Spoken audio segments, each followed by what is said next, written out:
A cryptocurrency exchange like Coinbase or Kraken is not the only way to make money and get into decentralized finance. Education is often the only thing that stands in the way of more people taking advantage of these less traditional DeFi strategies and finding better alternatives to traditional banking. It has all of the technology that you need there. It's easy for people to get this now, says Jake Bruckman, the founder and CEO of CoinFund. This is how he says that blockchain technology is a hyper-disruptive change to the digital operating system for everyone in the world. The good thing is that anyone can get these chances if they work hard to learn. If you want to take your crypto earnings to the next level, here are some ways to boost the power of your digital assets, make money with cryptocurrencies on autopilot, and learn more about the DeFi technology and what it can do. Staking. When you stake your cryptocurrency, you put it to use. It is possible to make money by putting your digital assets into a staking account. People who want to keep their digital assets for a long time can do this. You get a certain amount of money back over time if you put your money into a savings account that pays interest. All Nodes' head of business development says that DeFi is going to become more popular with people who don't already use it, and Tally Greenberg thinks that's going to happen. Since 2012, staking has been around. Isn't going anywhere because it's a way to make money, and the whole market for cryptocurrencies is going to grow. If it's a high-yield savings account, you can only put in 0.5% to 1.5%. This is not your typical savings account. In the case of staking, you could make anywhere from 5% to 15% passive income per year. During the time that your cryptocurrency holdings are staked, they are used to make sure that the blockchain doesn't have mistakes. Staking can be very technical and complicated, but it can also be very easy because more mainstream crypto exchanges have options for people who want to stake their coins. During the time that your assets are locked up, you can't trade the cryptocurrencies you are staking. This option is also only available for some cryptocurrencies that use a proof-of-stake mechanism instead of a proof-of-work mechanism, like Bitcoin and the Ethereum blockchain. There is no staking on Bitcoin, for example, but there is staking with Solana and Ethereum 2.0.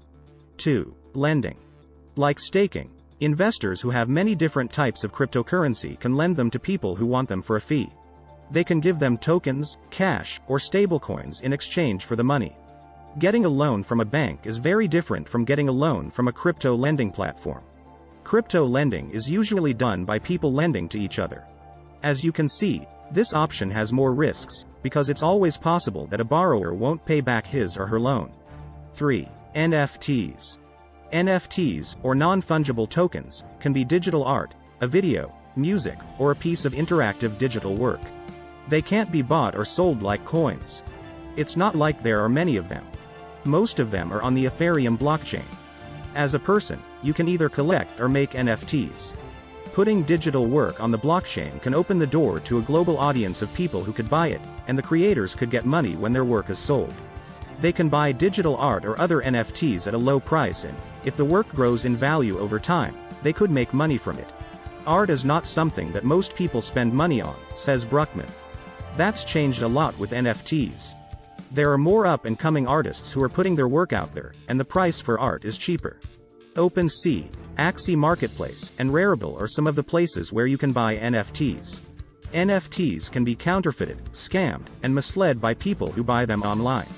This is true for anyone who buys NFTs or does anything with crypto or DeFi on the internet. Go slow and do your research before you start. 4. Rewards. New projects and new technologies are always being added to the world of crypto, so it's always changing. One of the easiest ways to get more crypto is to sign up for a platform, take an education course, or play games for free. Yuba Ruan, the founder of Parallel Finance, says that people find new ways to make money in the crypto space every day. What kind of money you want to make will depend on what kind of platform you use, like Coinbase Earn, to get paid for learning about the blockchain. Axie Infinity is a game some people play so they can play and earn NFTs at the same time. You can get free crypto from things like Coinbase Earn, which lets you get money back when you use Coinbase, and CoinMarketCap Earn, which lets you get money back when you use CoinMarketCap. If you only want to earn a few extra tokens and don't want to spend a lot of time, you might be better off going the rewards route. 5. Mining. It is the process of verifying and recording transactions on the blockchain, or blockchain. There are a lot of different ways to make money, but mining is probably the most technical and expensive one on this list. Philip Salter, The chief technology officer at Genesis Digital Assets says that most people can't mine Bitcoin because they don't have a lot of money. But people who want to learn more about the mining process and how it works can start by mining smaller cryptocurrencies with a graphics processing unit, like the NVIDIA GeForce. It's a big risk to buy a machine that costs $8,000 to $10,000 and needs 3.5 kilowatts of power, which is like 3.5 washing machines spinning all the time, says Salter. People who want to learn more about mining and the Bitcoin philosophy should buy a graphics card. There are a lot of smaller cryptocurrencies that the GPU can't mine, but it can mine them all.